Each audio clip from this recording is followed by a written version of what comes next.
Isn't it funny that when you come to these things, even though it's a mastermind and it's free flowing, you always sit in the same seat pretty much? I switched though. Isn't it weird? What is that? You guys have switched. Marianne switched. You're the same spot. Same. Well, here's what I want to do this morning before we get going. Juan Alvarez, who's on our AAC, Agent Advisory Council, and been a great leader for us in the one thing.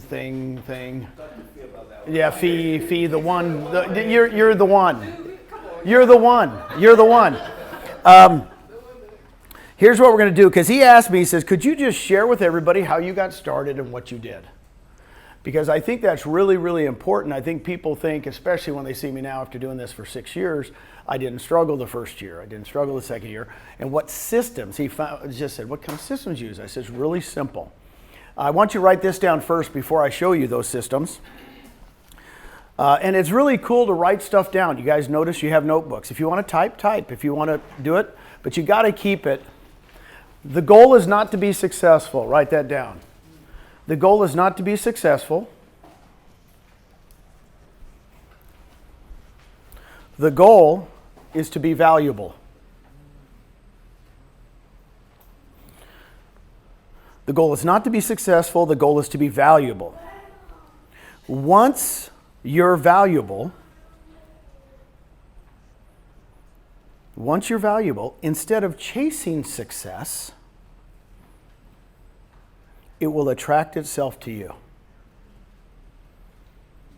Isn't that a great saying?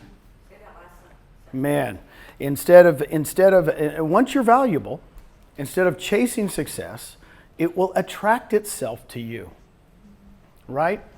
Susan and I, when we were agents in Dallas, I remember back in the beginning with KW, we would go out and teach listing presentations to other offices. We didn't get charged for it. We didn't pay. We just did it. It was our thing. Because if we went to another area, we thought we could get referrals back, right? I don't know if you guys have, we're giving back. Okay, it was kind of cool. People got to know us. We sold real estate for a long time, and then when people wanted to join KW, we'd have people call and say, we're joining you. And we said, we've never talked to you about KW. And they go, yeah, but we see what you guys have been doing. You're giving back to the community, you're doing whatever. If you become valuable, it's amazing, right? Success will follow you around. So go ahead, Travis. It's kind of personal and professional. But no, that's good. So first you need personal. Allison and I closed 50 homes in 2021. Shooting to have a passive income of $30,000 a month by June 2022. Attract 60 agents by December 31st, 2021. Buy my dream home and a vacation home by June 2022. Take my kids to Disney and be a slide at a mastermind event. Basically be somebody that they're talking about as an icon. That's awesome. Let's give Travis. Woohoo! It's so funny. I told you my story really quickly, but in 1986, when I was the top unit producer, hey, come on.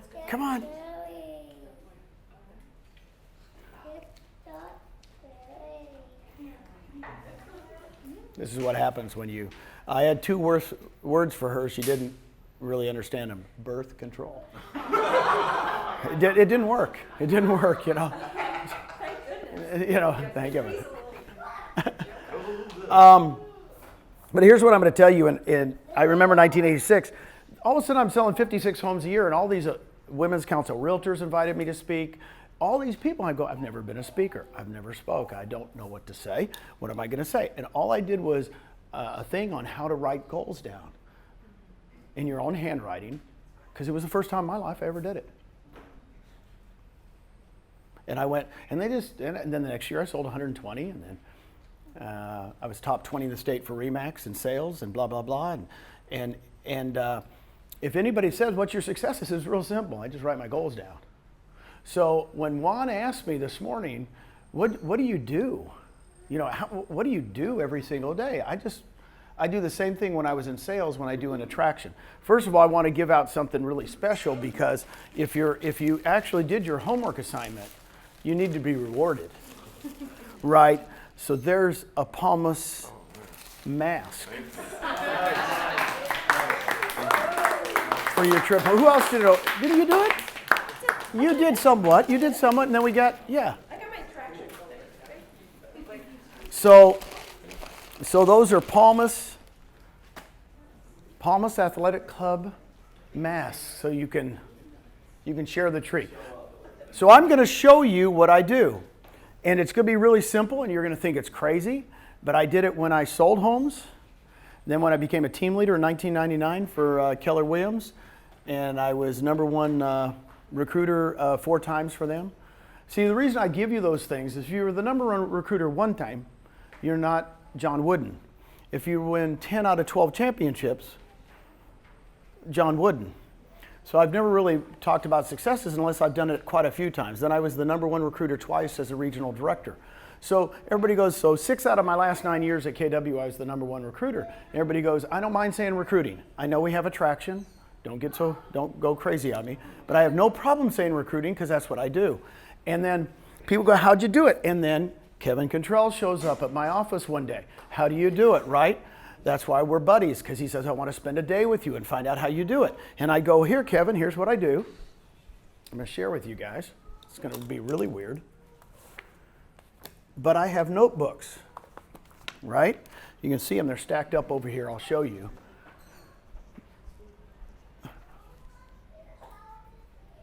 What you need, babe? Our little password card. Who has the little password card? Yesterday, and then I have a photo of it. I put it back in the drawer, I think yesterday, but I have a photo of it. Send her, text her a photo. So anyway, I learned this from Gary Keller actually, is he kept everything in notebooks. The reason I keep everything in notebooks is November 16th. I date them. I put my name on the inside. I actually do kind of spiritual stuff sometimes on the inside, so every day I'm waking up, I'm reading stuff, you know. And then I actually cut the little deals off, so this is where I am today. Everybody thinks it's really, the technique is really very, very hard to do. But, I mean, goals are written down, big goals, little goals, and I keep track of everything. So in Palmas, this is how many people we have living here now. 15 people in Palmas, 3 in Toronto, anyway.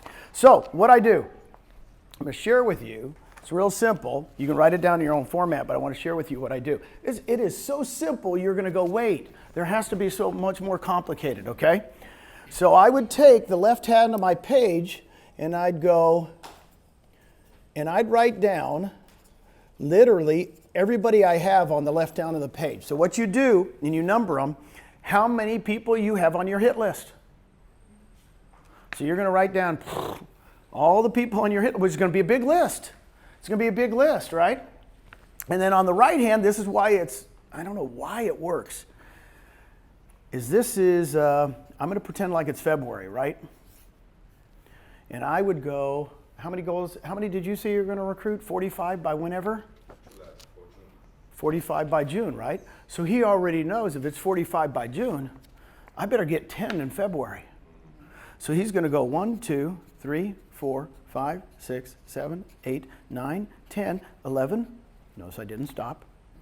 12, 13, 14, 15, 16, 17, 18, 19, 20. And I did this in pen. I usually did these markers. Okay. You're going to think this is weird. Well, you want to do 10. But you don't ever have a goal. I've never reached one of my goals. This is a secret to it too. In other words, I want to do 20 in a month. Because if I want to do 10, what will I do? Half of that. And then I have Jay's name down here. We've been working on Jay, or Marianne Collins. I had Marianne Collins written down forever. And I had Kevin, he turned me down for 2 years. And I had all these names written down, and I wrote them down every single month. Tony Caliendo, Trey Williams. And I write them down. And I'd go, man, when are they coming? And then in my mind, I'm going, who's coming in February? Man, and I would literally, physically, in my mind, put J over here. Now I put it in pencil. It's really weird too, because I can erase J. So I put them in pencil, and I'd go, these are at least the 4 or 5 I'm going to hit the first week, February. So I look at the month, then I break it down by the week. Every Monday I'd look at who's coming this week. Who's coming this week? Oh man, oh man, oh man. Now, how hard is this? I've been doing it for 36 years. Now I did it with sales. Everybody goes, how many homes you sell? They go, well, I see these are my listings. I'd have one page for listings. I'd have one page for buyers. And how many listings are going to sell? And they said, you can't predict when your listings are going to sell. I said, are you kidding? I'm like Michael Jordan. I'm going to make that last second shot. I've already visualized it going in. They're getting sold. There's so many showings. I mean, you've been a realtor long enough. You know when they're going to pop. Now, nowadays, we don't have any inventory. Nowadays, people think it's just easy to sell real estate. We sold real estate when you took a 4, 5, 6 month listing. Right? So I did it with listings. I did it with buyers. And all I did, thank you, Juan, for asking me that question this morning. He said, how'd you do it? I said, I'd do the same thing when I was a team leader. They asked me to start recruiting agents. I said, well, I'm going to do the same thing. Here's the list of people I'm going after. And that list got bigger and bigger and bigger and bigger and bigger and bigger. And you think it's, and then everybody goes, where's your CRM? And I said, I don't have any. And they would come visit me at even the Northwest Market Center, the last market center I ran. In 2012, I was the #1 recruiter. 2013, 366 agents one year. It's a record that's never been broken at KW from what they tell me. But the thing was, it wasn't just me. It was me and another team leader. And we would go every Monday. How many people are we getting in this week? We would talk about it all the time. That's all we talked about. That's how you become #1. Well, it just like stays in your mind all the time. Yes. And so then you're like focusing on it, and then it just happens. Let me give you an example. As a team leader, of course, Mary Ann and I, it's so funny. Mary Ann and I go way back. We've had some really good discussions through the years. Gene, all you do is think about recruiting. Yes. That's my job. Now, when I say that, Mary Ann didn't do it, but at my last office at Northwest Market Center, where Fee was, Alice was what was Alice's last name? Who was she was our broker. I'm thinking of another Alice. Who is Alice? Okay, so Alice. Okay, so Alice is a broker. She's a good broker. She's an excellent broker. But her first thing out of her mind is no. Right? Because that's what brokers do. Can I do this on the contract? No. Can I change this on the contract? No. Can I do anything? Alice just said no. Now, you need a broker like that when you're running 641 agents because they're always trying to do something bizarre. So Monday morning we'd have our staff meetings. And here's Alice. Then I had my tech guy, forget his name too. Then I had my MCA. And we had Monday, Wednesday, Friday. We had a staff meeting every week. Monday, Wednesday, Friday for 4 years. And at the start, I would start off, I've got to tell you this, I'd go, okay, how many people are we recruiting this week? That's what I start off every meeting at. Let's go over it. How many people do we have in the pipeline? Where are they? Blah, blah, blah. You do this for a couple of years. The broker, who never talked about recruiting, who hated it, wanted me not to recruit any more people because they were a pain in the butt and she hated everybody, right? No, don't recruit any more people, Gene, cut it out. We'd start off on Monday and Alice would go, hey, I got a question. How many people are we recruiting this week? You have no idea how she changed. She goes, what are we doing? We got to get more people in this week, right? Because it was my mantra. I started out with 320 agents. 4 years later, we had 641. I said, we're going to be the #1 office in the nation. By the way, we're the last in losing people when I started. We were #1 when I left. It's because my whole mantra was, you're not in charge. You guys can do anything you want in your life, but you ain't in charge of the growth of this office.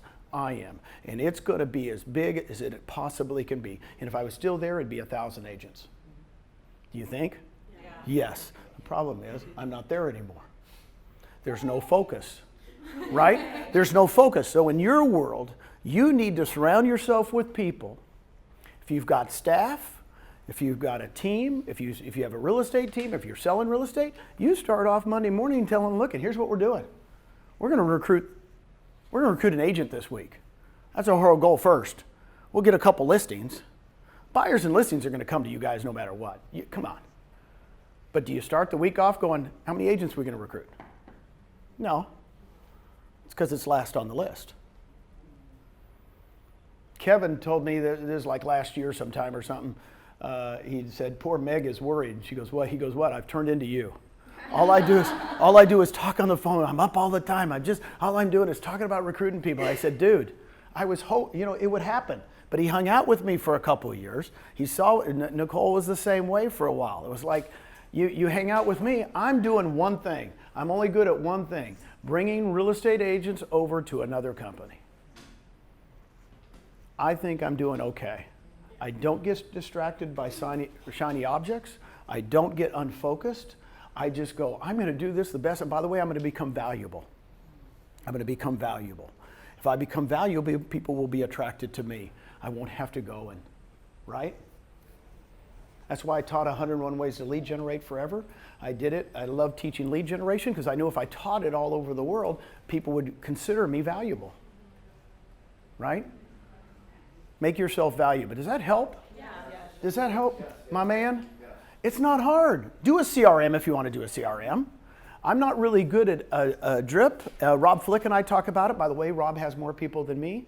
I would listen to Rob when Rob talks. He goes, Gene, you and I are the worst at follow-up, aren't we? I go, yeah, just like Jay said yesterday. I want to do presentations with the people that want to hear the presentation. Right. See, we're really good at looking at people and going, are they really interested or not? If they're not interested, it's okay. I'm just not going to spend an hour and a half with them. Right? So don't get confused with the fact that the reason I'm not good at follow-up is I have a lot more people on the front end than you do to work with. And I'm just following up with good people. How many people like selling homes to people they like? How many people like selling homes to people you don't like? Okay, same with attraction. Don't get confused that if you get this guy or gal, they're going to change your world because they got 500 agents. You never know who's going to do it. Does that help you guys? Yeah. Man, I'm on fire today, man. And I'm in Jennifer's blue. She loves this blue. I wore it for you 3 days in a row. 3 days in a row. I know how to treat my women. So let's get Kev up here. Let's get Kev mic'd. I got a mic. You got a mic? Let's bring up Kevin Cottrell. He's the expert. He's been, I'll tell you a little bit about Kevin and Meg. Like I said, known each other for almost 20 years. Team leader. You started offices in Miami from scratch. I mean, when you start offices from scratch, that's when you're... And I don't speak Spanish. And you don't speak Spanish. That was the number one thing after I went and shouted him and Susan that, you know, the OPs and people in the region were like, I don't understand how you're going to do this. And literally all I did was had lists of agents and I just ran appointments all day long. And they're like, well, what about like the OP and the regional people were like, well, what about the other 10 things? Well, maybe if I have this. And, you know, like the first office I turned around, I went from 75 to 275 agents fairly quickly. And it became the #1 office in the region. And then they helped them launch the Miami Beach Market Center. And that's really, really it. I'm going to tell one quick story and then I'm going to get into stock. And Colin will remember this. I was in a session with Mike Ferry, that's where a lot of us met. And Mike was asking questions about leads and follow-up. And Chris Heller is a very good friend of ours. And Colin may remember this conversation. He started asking people, and he'd say like to Travis, how many leads do you have? And Travis would say, I've got 175 people that are in my database, my CRM. And he'd say, I'm going to go through this exercise, but I want to prove a point here. Chris, how many leads do you have for sellers you're going to list? 6. He goes, where are they? Pulls out an index card. He goes, they're right here. How many of those are you going to list this week? He goes, at least 4 of the 6. Chris, how many deals did you do last year? 167. Travis, what did you do? I did 14. And then he repeated it with like 5 different examples of 6 people on their list and hundreds on the list. You need to be parsing lots and lots of people. Don't chase people forever. You can stay in relationship with them, But unless you have your short list that's on the sheet, like Gene got to like 10 or 20, he might have 20, 30 people in there, but he does it in pencil, so he takes it off. So, that was my biggest aha, is like, I literally would be, they were like, what in the world's happening here? It's like it's a hotel check-in at the market center. All I did was just like run agents through and meet with them. And then when I found somebody that was warm enough to follow up with, I was relentless in the follow-up, and they either came or they didn't, and then I was on to the next list of people. And I think that when I observe that, like I have an agent in Sarasota who's supposed to be here and they're not, Domenico. My thing that I'm always working on with him is I don't want to hear about the same 10 people. The reason that you don't have a bigger group is it's always the 10 people. And then you're like, well, God, I can't get any of these people to come. Like, where's the next 10 and the next 10? Because, we all have different personalities and styles. And for us drivers, we all like everybody to think that they're going to move immediately. The other 3/4 of the world is moving at slow to way slower than us. And they just don't move the same way. And you got to go through a lot of people to find the people, because you don't want to have a good organization is not all drivers either. Right. So it takes time. And like Gene likes to kid me that it took me 2 years to come over. A lot of it was because I had a lot of personal stuff going on that I had to resolve first before I could come over. And my ex-wife is a team leader former team leader from Keller Williams as well, and we were getting divorced, so I wasn't going to bring all that into EXP. And at this point, it was really a good idea not to have done that. So, and I'm fine without the slide deck. So I'm going to talk about the stock, the financials, and sort of the common objections that come up so that you can feel more comfortable with it. So the first question I get is always, are you like an MBA? Did you study finance? I did study economics and finance at Northwestern, but that wasn't ever my career. A big part of what I do is I believe in understanding and being an expert. I learned that from Gene. It's like you have to be able to have a command of what you're talking about. He's an expert at attracting and recruiting agents. And he always told me, he goes, you just need to understand what their business is to ask. And the reason that I told Allison to call this is because what I observe is the number one thing people think is, oh crap, they want to talk about the stock, or they want to talk about the financials, or they have their canned objections on the financials. Well, that is by design, right? The Big Red organization has all this FUD and information they put out. Originally it was, and Gene likes to joke about this, oh, they're going to fail, it'll never work, it's not sustainable, then it's already run its course, there's no more upside. So I'll touch on some of those things. So the reason this occurred is very early on, I would be sitting with Gene, and this is your challenge as well, Fee. You can't answer most of the questions if you're a board member. So I would have to keep interrupting Gene. And I finally told him after the second time I did it, I said, I'm not trying to be rude, but I'm going to keep you out of the landmines. You are being asked questions as a board member that you can't answer. I will become the subject matter expert in all of these answers and these questions, because it happened like very early on, and it would happen almost every meeting. And Gene would just look at me after a couple of these meetings. He'd go, all right.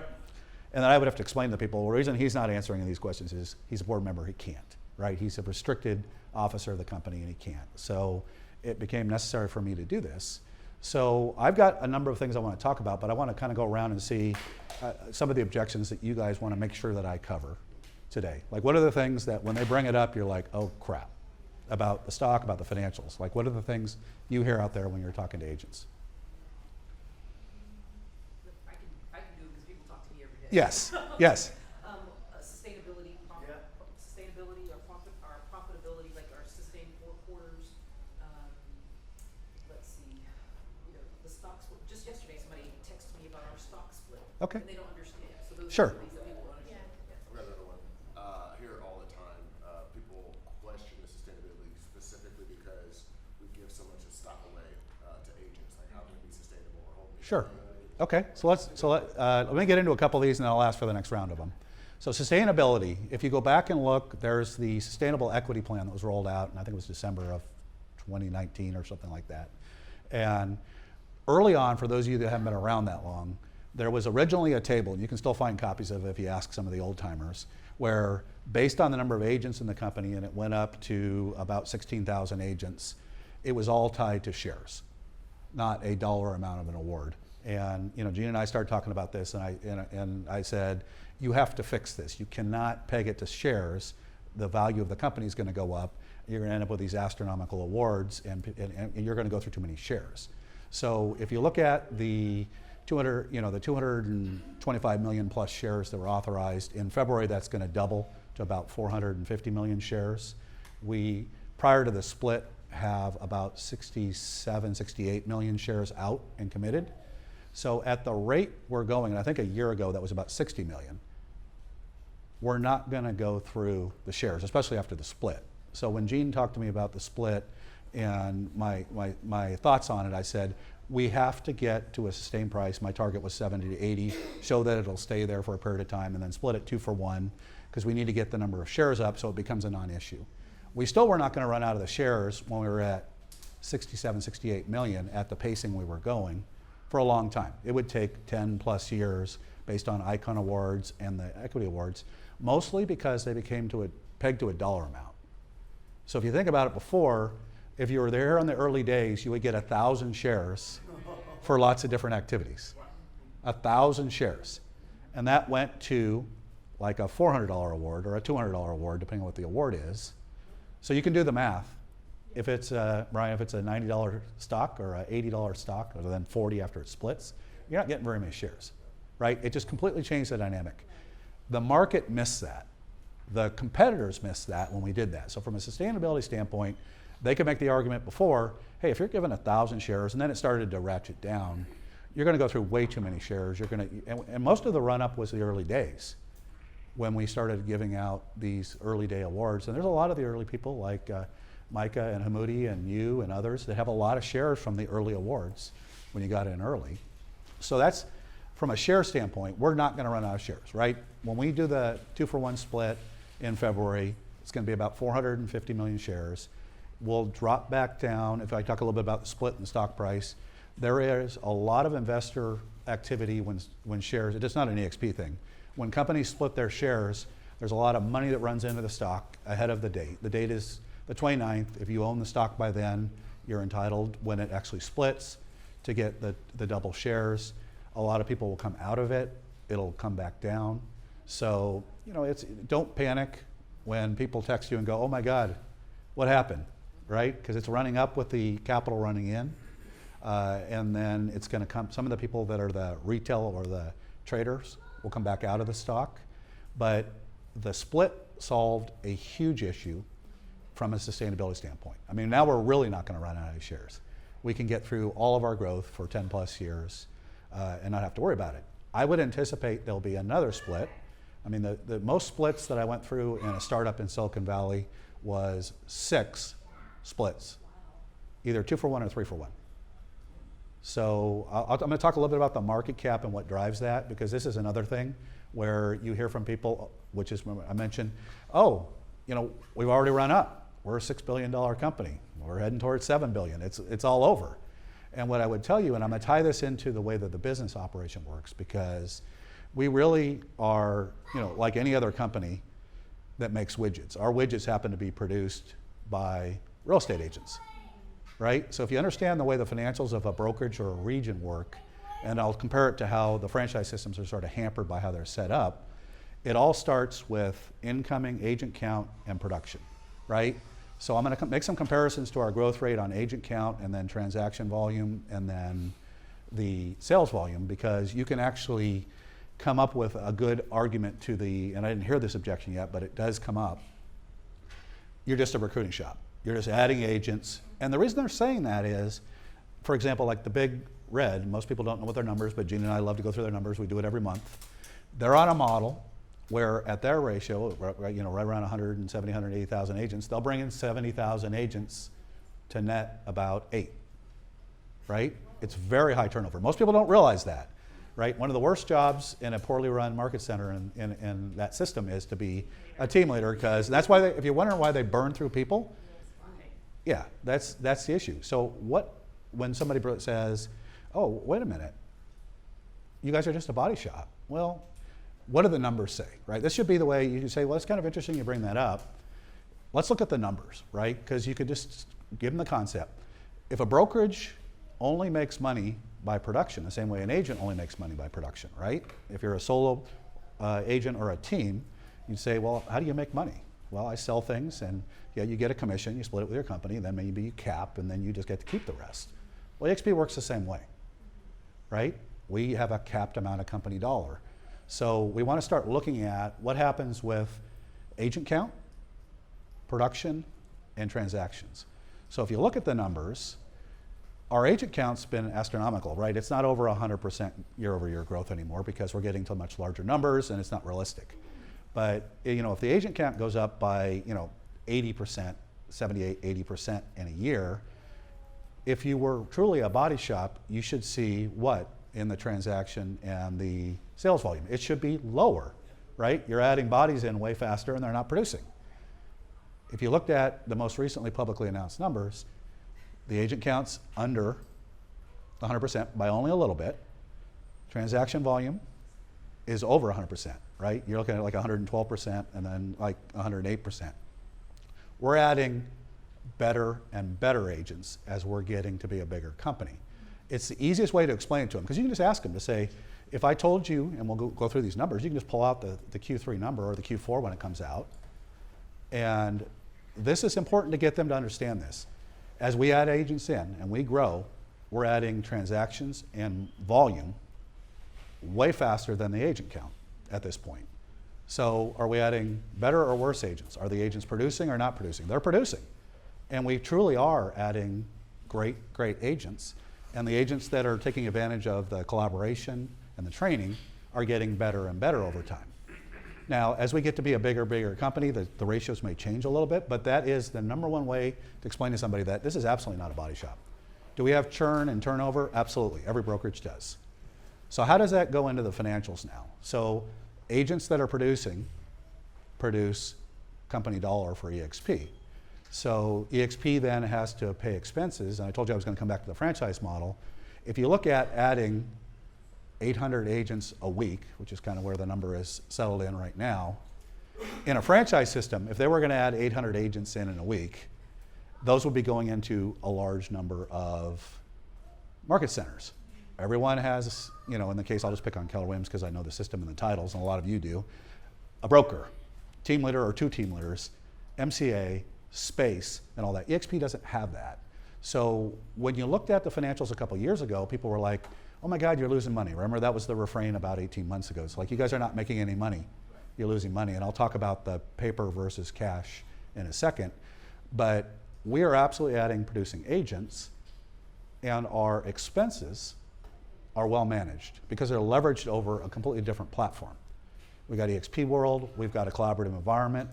Has anybody been to any of the big EXP corporate offices outside of EXP World? No, because they don't exist, right? We do not have those expenses. Anybody ever, if they were at Keller Williams, go down to Austin and see all those giant monolith buildings, right? How much do you think that headquarters space on South Mopac costs them, right? How much does that Southwest Market Center cost them? Those are just one office. We don't have those expenses. So how does that translate with good expenses? If you look at the Q3 number and where we are, we made about between 42 and 43 million in cash flow from operations. Company dollar, less expenses, cash from operations. That's an important number to have at your command. You can just follow it on a monthly basis. And so why is that important? We don't have any debt. So once we get to cash from operations, that's just cash available for growth and investments in the business. Right? If they're a producing agent, you can explain to them, it's like, if you don't have any debt, once you pay your split and your team members that you pay on contract or on salary, that's your cash from operations. We're the same way. And they'll start to get it. They're like, well, okay, because they don't really understand. This is the one thing that Gene taught me is agents at best are not very good at understanding the numbers, right? They're like, you ask them about their business, they're like, oh, I sold 156 houses. I sold 43 houses, and everything kind of just flows through, and they hope that they're not losing money at the end of it. So we have to have them understand a little bit of this. So what does that mean as you look at the market cap and the value of the stock? Because Gene and I were talking about this when the stock was like $7 a share. I said, if we can keep the expenses not pacing with the agent count, you're going to start to see the cash flow really skyrocket. So we ended a year ago December with about 34 million in the bank. Total, from the whole history of the company. We just made between 42 and 43 million in a quarter. Think about that for a second. So a couple years ago, we started to pace that our fourth quarter number would be 5 times the number for the preceding 12 months. 5x, that's the growth rate that cash is. So do you think that we're making money? Yes. Do you think that people in the marketplace will understand if you start to explain to them? Our challenge will be what to do with the money. And I can talk to you a little bit about what I think they're going to do with it. But the growth of the company gets funded from that, and a lot of things that we need to do to grow, but we don't have the same expense base. So we're making a tremendous amount of money, right? $43 million. Yes, sir. I actually looked at the numbers as well. I've been posed the question before, and I completely understand how, for example, we had this past quarter was $500 million in total revenue, and the company is actually compared to $250 million before. Revenues increased. The biggest question I think that many people that the average layman broker may have is, well, let me get this straight. It's an 80-20 split. There's a 16,000 cap. The 16,000 that goes in is actually going back out, technically, right? Yep. So, and I understand. I think I know the answer to this. Yeah. But what's the best way to explain it? Whereby, let's say hypothetically, Travis comes to me and says, Jay, if I'm going to go ahead and make $80,000 or $100,000, and 20,000 is what EXP, actually 16,000 minus the 4,000 I get to keep. So 16,000 goes to EXP, but you're telling me that 16,000 is going to go 7 people up. So where's EXP making its money? So that, if we can break that down in Sure. simple terms, Sure. that would be very easy to explain. So if you look at it, so what he's talking about is the objection on if you cap out at 16,000 in company dollar, and if you add up the levels in the revenue share model, they're equal, right? So conceptually, you would look at this, and the reality is, like anything else, there's a very skewed distribution in who receives the number of levels. And so what I mean by that is, if you look at the company, this is the easiest way I answer it, is about, I don't know if the number is any different. The last time I saw it was about 96% of the company has between 0 and 3 agents. Right? They're not even getting paid. Well, it's okay. We have lots of great agents that what they want to do is accumulate stock and produce. Yep, that's it. Back to the first discussion. Our production numbers show us that we have huge producers and solid agents that join our company. Not everybody wants to take advantage of revenue share, but it's available to anybody. Right? That they don't. It's about 4%. I don't know, Gene, has it changed at all? I don't think it has. I looked at the numbers fairly recently. So it's about 4%. It is certainly not above 10%. 4% of less than 3. Yeah, so yeah. Which is also a great point about the fact that it's not recruiting. Yes, that also solves that, absolutely. So that also is important for people to understand. We're not going to basically, you decide to take advantage of revenue share or you don't. And we have so many producing agents that if you look at what you see on social media, especially with the stock, what it's doing now, you see people posting about the fact that, God, I didn't ever look at my ShareWorks. I just looked at it. I have, like Chris Feimster, so Icon agent in Central Florida, and he said, I never looked at it. I've been here a year. I went in and looked. I had $187,000 in stock. And he hasn't yet, other than his group, recruited anybody. And Gene and I have started working with him and help him, and he's in a different organization, but he's raised his hand and said, I want to get some people now. But that is how we don't pay it all out. So it's not a 1-for-1 ratio, right? If you look at it, I'm glad you brought that up, because it's a very common misperception that the money comes in and it all gets paid out, right? It's just going to flow up 7 levels. So if you look at the organizations, there are a handful of people. If I go to the opposite extreme, there's only a handful of people that have 40 FLQA. 6 out of 42,000 agents. So part of that is that if you look at it, when we ran these big Keller Williams market centers, if you were a top market center in the system, on a monthly basis, 50% of your productivity on your agent count would be listings or buyers. And that was the high bar in the Big Red system.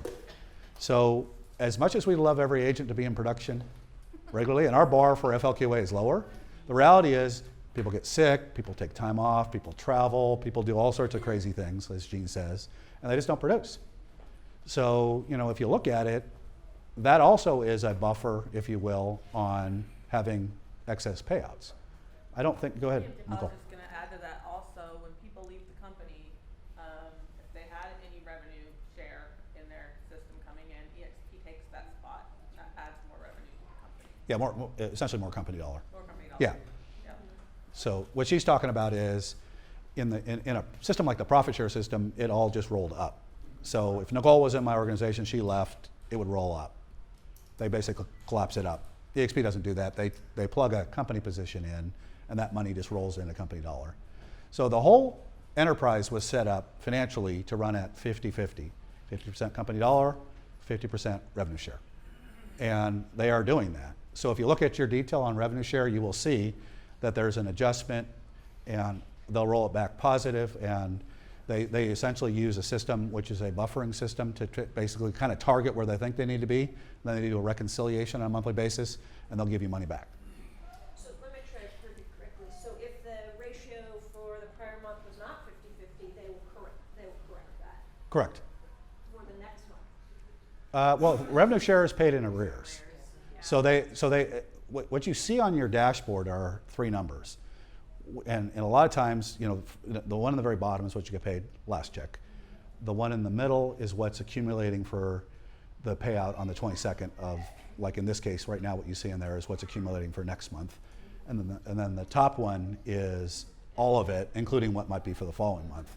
So once you pass the first of the month, they go into where there's transactions closing throughout the month, and then they get into that period between the 1st and the 18th, roughly 17th to 18th, where they'll continue to close out transactions, because we'd love for agents to actually turn in transactions and paperwork proactively up front. They don't. So yeah, it's shocking, right? So that's why you see that, and then you'll see the top number gets to be the biggest. That's a combination of what's in the middle and then there. And then you will see them as they're booking them, and it's pended prior to the 17th or 18th. It will, actually, if you drill down the detail, you can find it. There'll be an amount that they've buffered or reserved to try and account for any potential. And then at the end, they reconcile, and then at the bottom of your payout for when it actually goes on the 17th or 18th before they do the remittance, they'll give you back any excess that they held from it. So it's a metering system to keep everything at 50-50 for the financials. Since you're talking about that, I've noticed that sometimes it's just frozen, the number's frozen, and then it like in one day it'll change dramatically. Are they doing that to catch up, or do we? I'm going to give you, I don't hold a staff role for the company, so I can say all sorts of things. I have no view into what they're doing in the accounting and the revenue share thing, but I can tell you that as a well-run company, they're absolutely, and nobody's ever confirmed this, but I can tell you because I look at it every month, they're absolutely managing revenue share and company dollar to maximize the value of the company and cash flow from operations and profitability. You know, and so so how does that look? Right? I'll pick on Brian. So Brian is one of those typical agents. He's not cleared his file in SkySlope. He's not going to get paid. If we're trying to manage up company dollar, I'm chasing him proactively. Oh, yeah. If I'm getting close to the 17th, 18th, and we're like, well, we don't need to pay a whole bunch of revenue share out anymore, and we're just trying to close out. We've already made our quarterly number where we want to do. We're going to post another quarter that's a record. I'm not going to worry about sending emails or calling or messaging him. Just going to let it go. It is what it is, and I'll just do it. So what ends up happening is, all of a sudden with 42,000 agents, a whole bunch of transactions could get processed, because if they do go in, they got to get processed. Right? All of a sudden Brian turns his paperwork in. He was in Puerto Rico for a week, and then it's like, oh God, I've got all this stuff to turn in. He turns it in. That's how that ends up happening. But if you see days like you saw this month, where there are 4 or 5 days where nothing happened, it's not that nothing's happening. It's just, yeah. Which is fair. And I think it's a good. Go ahead. I have a question about like what you said, when you leave, that the company takes a spot, but like if you die, you can like bill it, right?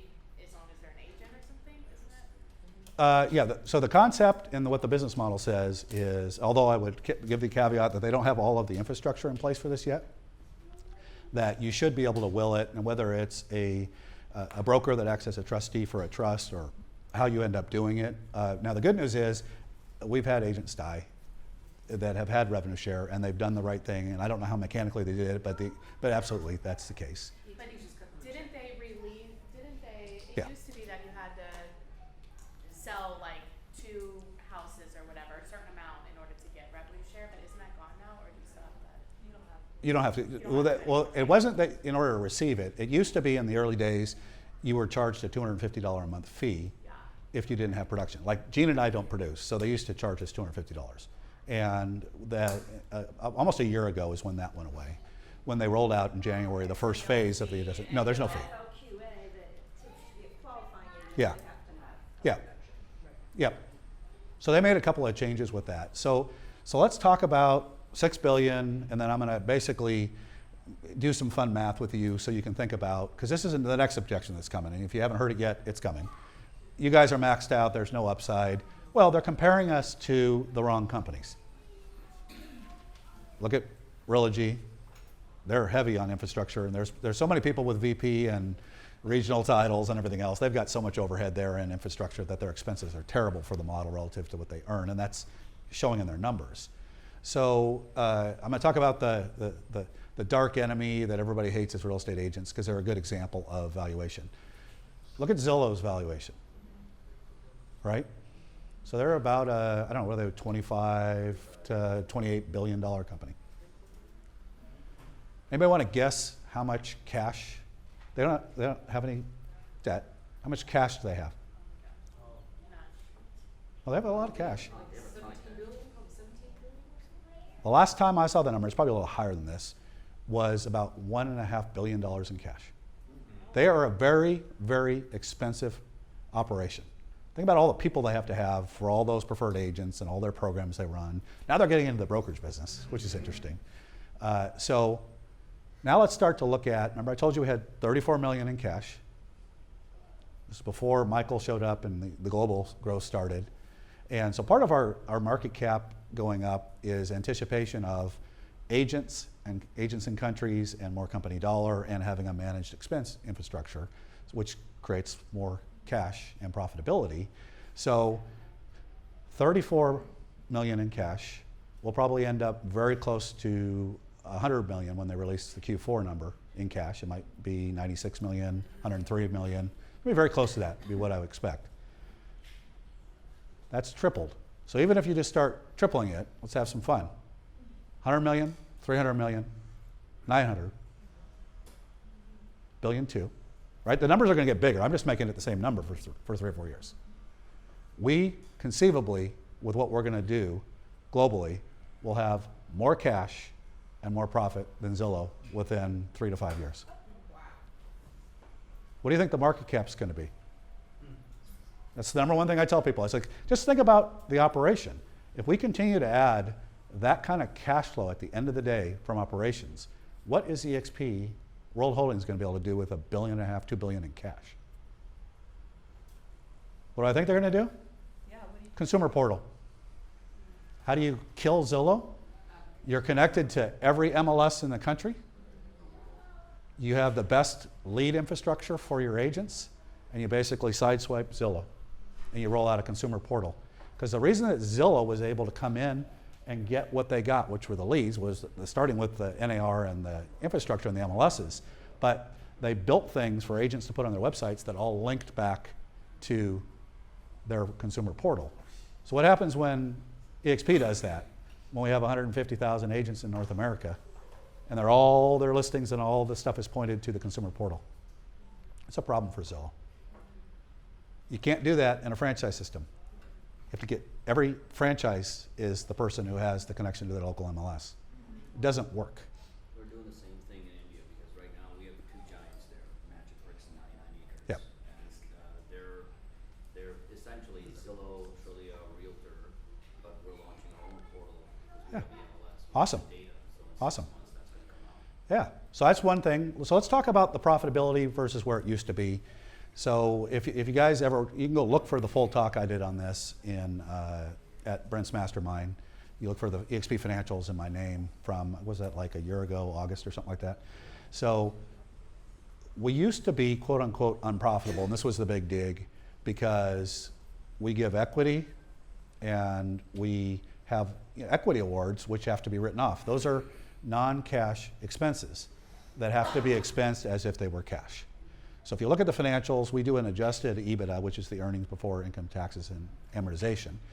So the reason we do that in our financials is for a very specific reason. We want to roll all those back out so somebody could actually compare it, because when you get your equity awards, when all the icons get their equity awards, we have to take the value of those shares and write them off as if it was a cash expense. So when you think about the last 3 quarters, and I expect the fourth quarter will be right there too, were the most profitable in the history of the company, even with all of the millions of dollars per quarter. And if you look down at those numbers, I would encourage you to go look at them. It is a huge number. I mean, you're talking $3 million, $5 million. It is a gigantic number. We're still profitable. That is how much money the company is making. When you take company dollar in, you pay the expenses, and you have that. We couldn't be accumulating the cash we have if we were doing that. But now the arguments are, as I said before, oh, it's not sustainable. Well, I don't know how you can go from 30 million in cash to 100 million, and how big is that going to be in another year? Well, it's not going to be 100 million. How is that not sustainable? Like, if with no debt and you're just printing cash, I think the biggest opportunity for the board and for the company is going to be how to judiciously use all the cash. I mean, they could do things like declare dividends in the future. They could do all sorts of things which are interesting from the value of the company, turns it into much more of a, looks like a utility, like people get dividends from AT&T and other companies like that. They're going to have, yes, Gene? I missed the boat. I missed the boat. I can't believe it. Yes. I should have come 2 years ago. So, and you know, missing the boat has to do with people having FOMO, right? Fear of missing out. You know, oh my God, I should have got in when it was $7 a share. People said that about Amazon, Netflix, Tesla. Take them through that cash. Take them through the growth of the company. I mean, if we add 100,000 more agents in a short period of time, how much more company dollar in cash flow is that going to be, right? We're going to have 100 million in cash with 40,000 agents. And if you think about it, our numbers are always skewed, right? People love to put the brokerage numbers up and they make our numbers look bad. And so why do they look bad? Well, when Nicole joins the company, let's say she joins in the end of October, right? So she's now on the roster for the fourth quarter of the year. She's not going to likely have hardly any production or any production. So what do? They take our agent count. Well, we're going to put that on there. Congratulations, you publicly announced that you have 42,000 agents. We have an entire quarter's worth of production not in there. But yet, back to my first point, how good are our agents at producing if on a rolling quarterly basis, we have a whole quarter's worth of production on the agents, then it's not even in the numbers. We're always a quarter behind. And the reason this is skewed compared to the competitors are, you know, when Gene and I look at, you know, the production at Keller Williams or Remax or Realogy, up 3%, down 2%, right? They're all treading water. They're like the Walking Dead. They're like somebody that fell into the bay and they don't have a life vest on. They're hoping they stay afloat, and sometimes they have a bad quarter. They're hoping they get better. And meanwhile, we're cranking these numbers out, even though we have on a quarterly basis an agent count number that doesn't really produce hardly any company dollar or any cash flow. That is like the secret weapon. And it's amazing to me. Well, first of all, our competitors don't want to talk about that, because then it would be like an oh wow moment if they actually got that messaging correct. But for agents, it's important to have them understand. It's like, imagine you join a new brokerage, how much production is going to be in the first quarter you join? And they'll be like, well, it takes about 90 days to really kind of get in, get listings, get them in contract, get them closed, and create company dollar. We're always off by a quarter. Yet our numbers are still a record. So if we had 100,000 agents, to Gene's point, and now we take our cash flow, right? We'll say the fourth quarter number was 42, 43 million in the third quarter. Let's say it's 60 million, 50 million in the fourth quarter. I mean, we'll just pick a number, round number, 50 million. And next year, it's going up by typically 3 to 5x. Well, if it's 5x, that means we're going to basically do $250 million next year. So my number of 100 million, 300 million, it might even be a bigger number. We are accelerating, right? A year ago, we were excited when we had 300 agents that joined in a week. Now it's 800. That's more than, it's almost triple. Yes, Well, if you look Colin. at EXPI, Yeah. Yeah, I haven't even talked about the other income engines, right? You've got Verbella, you've got all the other things. So in my opinion, there's a way bigger likelihood if we accumulate $1.5 billion, $2 billion in cash from operations and the income engine that generates that to be a $25 or $30 billion company than stay a $6 billion company. And you have to have them understand there is no income engine like that at Realogy. Where would they create $1 billion of cash? They have to keep borrowing money and refinancing debt, again, to stay above water. RE/MAX is going through the same challenges, right? We'll pass RE/MAX North American agent count this year. They're at about, 63, 67,000 agents, something like that. I would expect in 2021, we will pass that just in the North American agent count. And then you add global in, you're talking about getting closer to 85 to 100,000 agents. Can you talk a little bit about they're talking about maybe Rebella spinning off as are they going to divide the company maybe? They could. I think it's probably more likely that they'll get additional businesses, as Colin said, commercial investment. Even though that's real estate, my very first real estate career out of college was commercial investment, right? That's like an institutional, different animal, even though they make company dollar and they do this. I think they're going to grow that into a big thing. I think you'll see the company expand, with success and luxury and a lot of other things. And you'll see them round out the income engines for the company. I would be surprised if the company is not in the mortgage business within 36 months or less, probably inside of 18 months. We have to be. We can't have 100,000 agents in North America and not have a mortgage company. It would be silly. And then you have all of that income coming in. So to your question on Verbella, who knows? I mean, if it's making money and it's driving growth, you will see that. So you'll see us in mortgage, title, and escrow. There's no reason not to be in the ancillary services. There's the ecosystem that operates around a real estate transaction generates way too many additional income streams that turn into cash flow and profit to not do that. Hey. All right. I have a quick question. Yes, sir. Ancillary services, so like Silverlight Title and Intraland Cloud Mortgage, are those producing anything at this point? I mean, I don't know enough about them. Well, I'll speak. Again, I'm not a board member or I have a role in the company. My personal opinion is everything we did in round one or phase one was startup mode. We're just testing. So you will see, when you have 10,000 agents or 14,000 agents, you have way less of a robust engine to do the right things long term in mortgage, title, escrow, and other things. So you'll see us put in way more mission critical, robust solutions, Brian. I would think that will not be Intralend long term. I don't think that that's the right solution, in my personal opinion. You'll see title and escrow look at what the big players do, right? If it's Realogy or any of the other players and how they approach things in mortgage companies and title and escrow, it'll be a completely, I wouldn't call it traditional, but a traditional system in the sense that the way they generate income and it goes to the bottom line will be much more aligned with where the industry operates and opportunities, right? You have 100,000 agents, the board and the company would be remiss if they didn't figure out how to generate all that income. Because frankly, if you guys like the profitability of the company, if we nail title, escrow, and mortgage, it will more than double the earnings on the same agent base. It's that significant. Title and escrow is hugely profitable. Mortgage has the advantage of huge scalability, right? So if Jay is a rock star LO, Travis might burn himself out doing 150 transactions. He could do with assistance 500 to 1,500 loans. That's the leverage. And you can make a lot of money in that mortgage business. So I expect that we'll get into that business. And that will be part of how we get to 25, 30 billion. That will be only in the United States, right? For the mortgage title. I'm not very well versed in international lending and what have you, but I'm just talking to the more immediate opportunity one for North American 100,000 plus agents, title, escrow, and mortgage. What happens globally or what happens with commercial?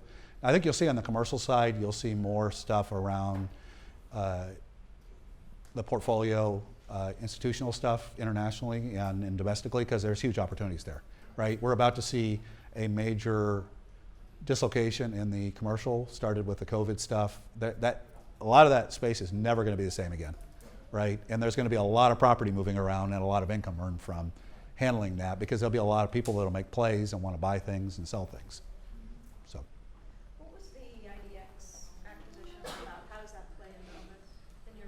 well, one of the things you need to do a consumer portal is you have to have a efficient, robust way to display listings, right? You feed everything in from all of your infrastructure, and you have your agents sitting in there to take the lead flow out of the back. What consumers want is they want a great experience. You go to Zillow, they've spent all of their heavy lifting and infrastructure, so part of what they essentially have in there is an IDX infrastructure. So whether we start with one or we end up acquiring multiple plugins to actually design what we're doing, that to me was a tip to us heading towards a consumer portal. Yeah. Gene, early on when I said this like 2.5 years ago, was like, stop talking to me about the consumer portal. We only had like 10,000 agents. And I said, we are going to hit a tipping point, and you're going to see the language is going to come out, the discussions are going to come out. We will have to do a consumer portal, or we'll be seen as just missing the boat on the opportunity, right? You wouldn't want to have 150,000 agents and not do it. And there's a reason that companies like Remax or Keller Williams don't do it. They can't efficiently do it, right? You've got the local market center in Memphis, Tennessee that owns the contract that goes to the MLS, right? They don't have a direct plug-in. What they can do, it's just not efficient for them to do it. They've tried different things. They've tried different acquisitions and what they're doing, but in the franchise world, it's just really hard to do. Any other good stuff from my man? Questions? So helpful. He is the man. Let's give it up. Yep. I'm sorry? Do you do a summary after every quarter?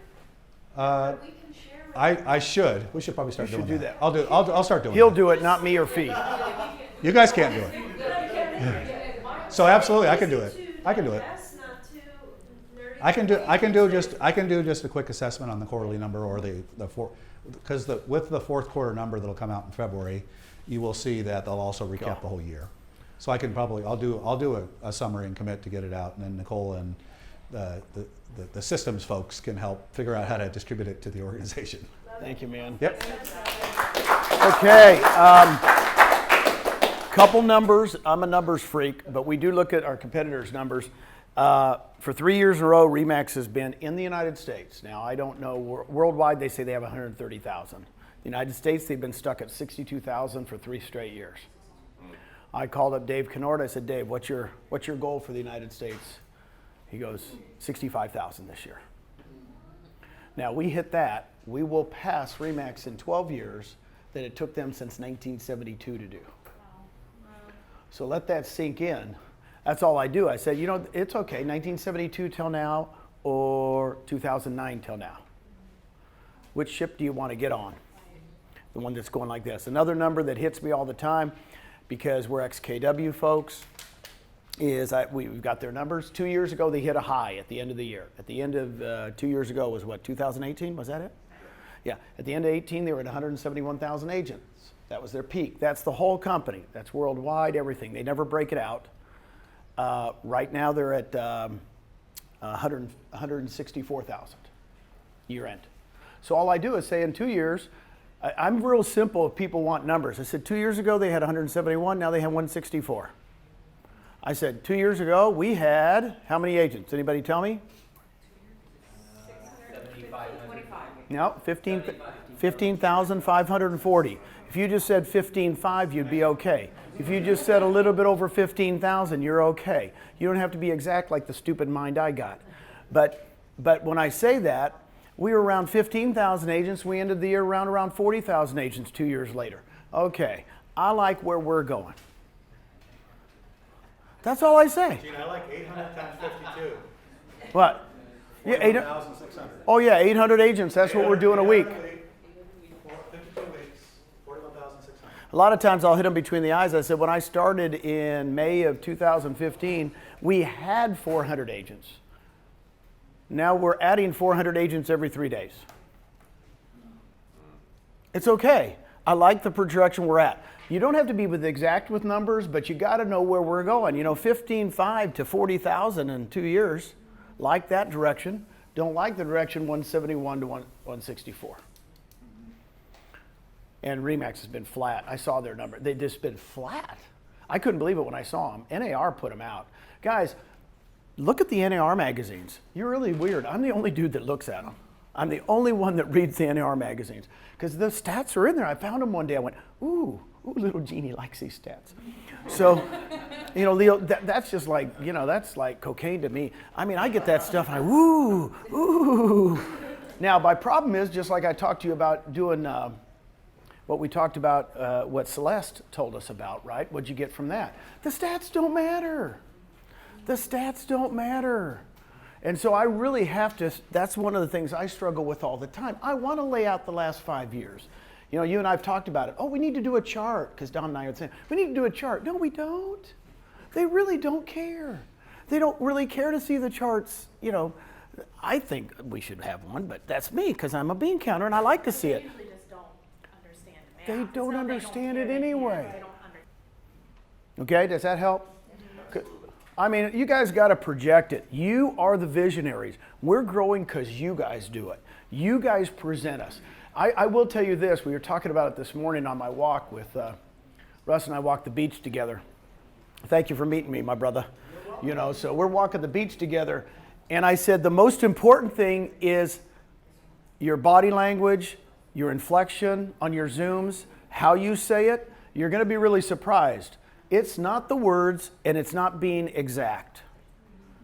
Do you guys know Tom Trong? You know Tom Trong, good friend of ours? Great guy. He was the president of ARIA, Asian Real Estate Association. And Tom's a great guy. He comes out of Boston. And when I met Tom, his wife, we had dinner. He'd been here with us about 3 months, and Tom's doing lunch and learns every week. Back then we could meet with people. He's doing lunch and learns. His wife goes, gosh, he's really good, man. There'll be 15 people in there and 3 people sign up or 4 people. I mean, he is good. And I said, well, tell me what he says. So she goes, well, here's what he says. And I said, that's all wrong.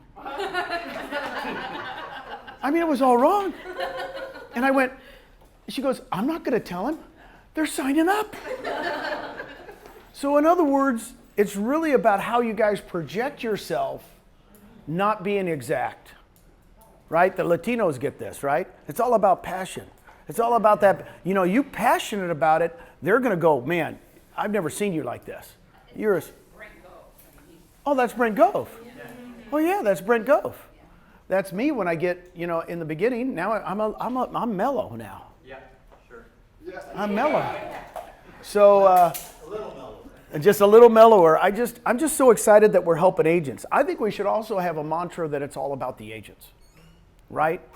It's not about stock. When they start asking you about stock, you go, why are you asking me so many questions about stock? That's what I would do. And they go, well, you know, your stock price. And I go, no, it's all about the agents. What do you mean? No, it's all about the agents here. It's weird. Let me show you my sign. It's totally different than because I didn't get to put my name on. It's all about us. I would turn it right around. The minute they start asking me technical issues, I go, no, you don't understand what we're about, man. We're about Susie in Omaha selling 10 homes instead of 5, getting stock for that, and keeping her money. It's all about the agent, not our stock, not about EXPI. It really isn't. If we start getting like that, then we're in trouble, right? It's all about the agent. That's why we got Success Magazine, so we can promote the agent, so we can promote. It's not about the stock. Well, Gene, you think about the difference, right? If you're a RE/MAX or KW, that entire system is built on royalties, not just company dollar, but royalties. And then you compare that, like our rev share gets funded from company dollar. There are no royalties. If you're in a franchise system, you're paying the royalties. So connect the dot for the agent. They just took what they paid in royalties and put it in stock purchases, right? You basically click the button, sign up for the program. It's wealth creation for money they would have paid to their previous system. It's a game changer. They don't necessarily understand that unless you explain to them that, you know, those posts you see where somebody says I have $175,000 in equity, that agent in their previous company would have paid what they invested in that stock in royalties. It would have 0. There you go. No stock and just expenses. See, right now it's really weird. You know how my mind's thinking? I know the exact number that Keller Williams got last year in royalties. I know the percentage they went up. I want to repeat it. I'm not going to. I'm learning. I know exact numbers. It's not good. But their owner's profit was less than the royalties. and their profit share was less than the royalties. So who made the most money? Gary. Gary and the regions. I said, what if we took that money and the owner's profit, all three numbers, and profit share, and added them up, divided it by 50%, and gave half to the agents? He would have a good company. He would have a killer company. It's what they don't understand. They can't change the model because it's all owner driven, not franchise. It's all franchise driven. See, that's the problem. We can add all three of those up and go, well, that's just our company dollar. We're going to take half of that, and we're going to give it back in rev share of you guys. By the way, there aren't 55 people here. There's only so many people that spent the money that came here and said, I want to do this. You're in the 20% of the 4%. I want to thank you guys because you made the commitment. This is a commitment. I'm going to go do this, right? I'm going to do this 45 by June. I'm going to go do this. I want you to double it. Reason I want you to double it because I think he'll hit 45 if he doubles it. Does that make sense? I just think that's the way our mind works. Yeah.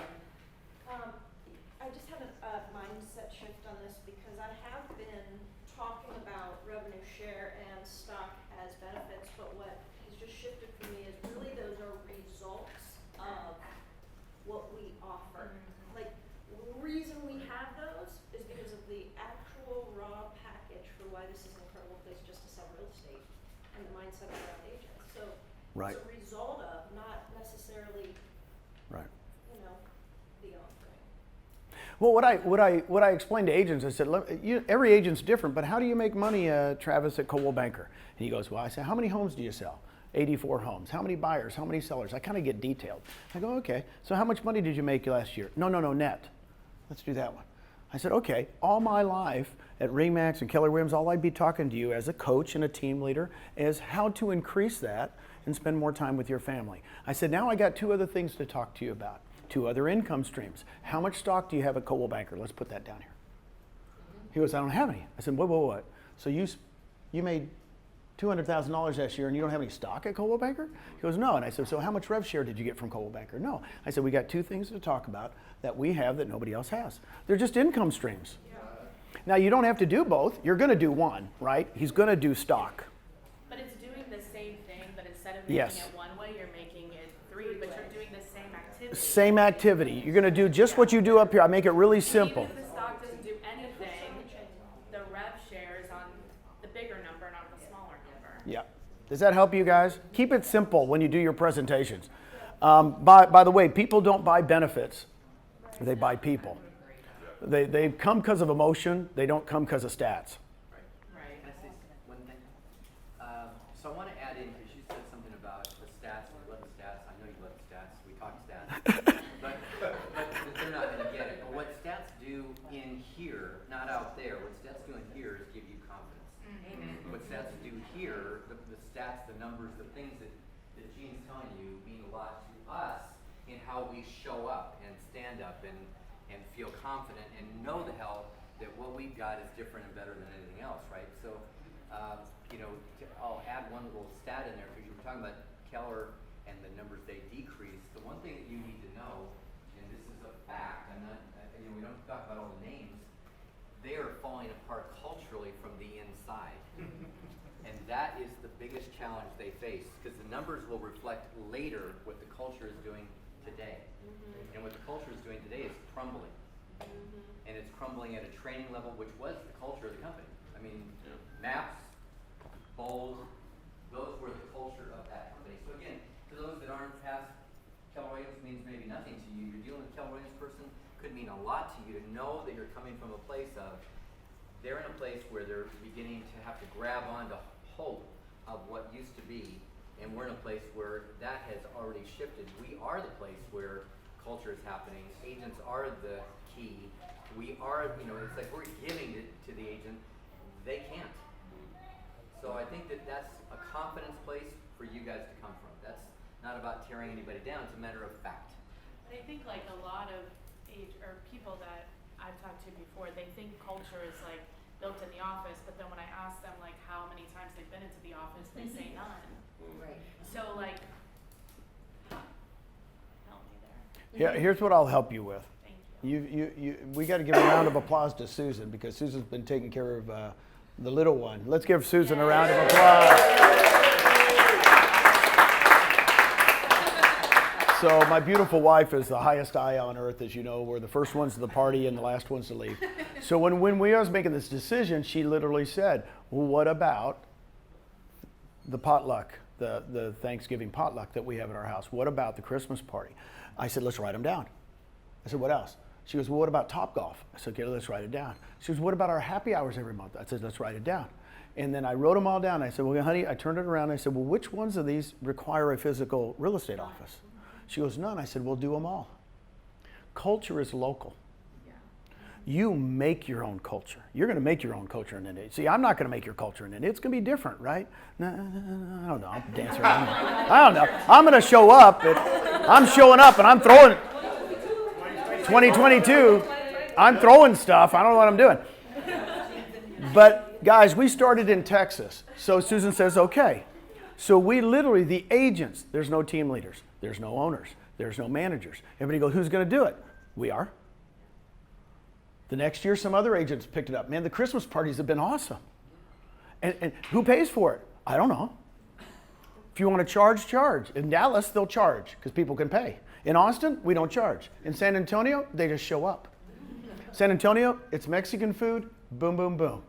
In Austin, step up. In Dallas, you better be dressed. You better, I know Dallas, right? You better be, I've been to there, you better be tux, gown, or you don't have a party. Now, why? No, so what, we supposed to throw one party for all of them? And in Houston, you just go out in the rain. You just go out in the rain. You know. So we have 5,000 agents in Texas. What's the culture? It's local. It's local. I was just thinking too. It's like local. The culture, like if they're talking about it's a franchise system, then it's only their office. But what if the culture? What if it was like all the offices, and that's what we have basically? Yeah, It's well, like our one state's the big culture. one instead of just your one that you're. Well, Margaret's in Flagstaff, different. They just go out and smell trees, you know, because they have trees. And Annie's in Scottsdale. That's a different culture. On the other side of town is Glendale and Buckeye. Yeah, East LA. So here's what I'm telling you about culture. I ask them, I said, what's culture mean to you? They go, do you guys have culture? I said, define that. Yeah. I just throw it right back. Tell me about culture. What do you mean by that? What's it mean to you? And then here's Miss Culture here, Miss Fee. So, you know, it's really about your organization. You create it around the people that you bring in and the people that they bring in. You know, Allison does an amazing job of doing that for that leg of my organization, but it's also the Gene Frederick organization. Like, we're all experiencing culture this week here, right? Mm-hmm. And so if we can bring more people into this and sell that, like Jay and Michael were talking yesterday about what their group is. They do an awesome job promoting Honey Badger Nation. Yeah. What does that mean? It's a culture. It's It a culture. means we don't take. Honey Badger. Give it Give back. a shit. What'd you have, Fee? I also want to talk about culture because we like one EXP, we consider ourselves the culture carriers for our entire company. Yeah. And so the thing that we do, we have 12 specific tribes. I don't want to use the word tribes. We have 12 specific organizations. So we're women, Latinos, based on language, religion. We have what 2,200 inside of workplaces that if you're a veteran, I mean, senior citizen, we got the seniors network. I mean, Susan?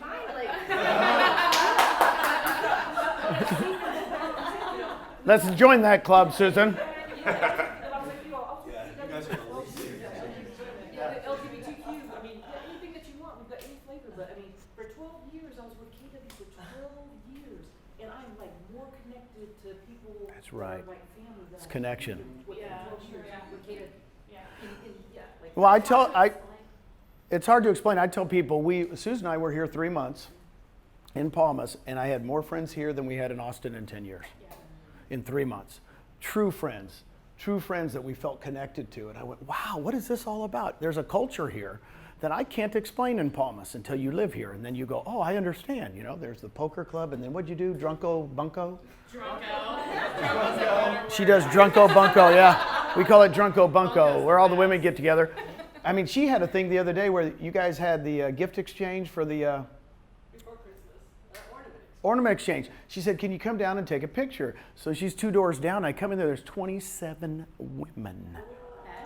Scariest thing I've ever experienced in the last 5 years. Ah! There they are. And man, you could tell there's a culture. Create your own. That's what I will tell you. And I know it's our team, but what I'm saying is I want you guys to go back and create your own in your own little area. Doesn't matter if it's 5 people. Because that's what starts it. Yeah, Travis? For me, and I'm somewhat of a newer agent, back in 2017 when I first got my license, I told some of y'all this, I expected to go to KW because I was in Austin, etc. One thing I felt about KW people is everybody was their own chief. Like everybody was in competition with each other. And then the couple of EXP events I went to, I just didn't get that vibe. It was about helping people and getting to know people versus in KW, it's like people wouldn't really open up with you because everybody kind of has their own thing going on even though they're one big organization. So that was just like from the outside looking in the beginning to me. And I had no idea about stock or anything like that. It just made sense to me with the numbers and kind of a few events that I was able to go to.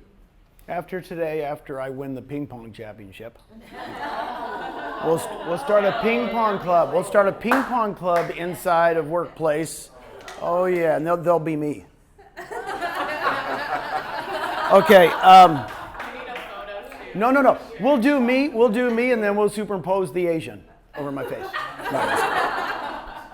Hey, Gene, one of the biggest pieces for me on culture in this organization compared to what I was before, and I love having this conversation with others, is who sponsored you? They usually know that. Who sponsored them? And 9 times out of 10, they have no idea. Which they should. And in here, every single person from me to you, not only do I know I'm connected with, I'm talking to on a regular basis, and they are there to help me with anything going on in my business. And that just doesn't happen anywhere else No. than in this culture. It's so rare. And if it's not happening, it should be. That's a good reminder to make sure that's happening. Amen. Because that is a Everybody has a difference. vested interest. Plus, Yes. we have a bonus person. That's a good point. Exactly. Well, I told people in the beginning when I met Glenn, he said it's 18 cents a share. That was November 2014. I said, dude, is this real? And he goes, yeah, it's common shares. It's not, what's Compass going to go public now, right? But Compass has been saying for 5 years, we're going to go public. It wasn't, you didn't know if it really was, right? But this was real. If 18 cents, I said, if it's real and we can own it, agents are going to like it. I know agents. Yeah, they filed their S1. They filed the S1. Yep. And it's good for them. And I think Gary Keller will go public someday. Right? I think all of this stuff's going to happen. The problem is they didn't include us, Marianne. If we had stock from the very beginning at KW, we'd still be there. Yeah. Yeah. Right? And it wasn't real stock. Even if you said someday I'll give, I guarantee you. How much stock is Gary going to give to the agents? Great question. I think none. I think like zero. How much did Dave Linegar? Where's Colin? How much did Dave Linegar give when he went public? Zero. All the owners at Remax, I talked to them. I said, how much stock do you have at Remax? You know, when you guys went public. And they went, didn't get any. So that's not what we are. What we are is one agent like in Omaha, Nebraska right now, pushing her button going, oh my gosh, I got 20,000 in stock. We've changed her life.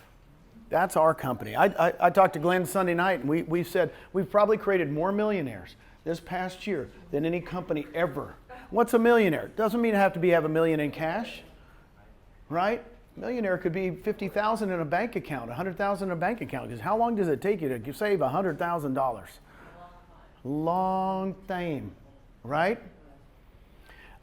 I think this was a special group. You know, I really do appreciate all you guys coming. There were some people who couldn't come because of COVID, stuff like that. What do we have up next, guys? What do we got?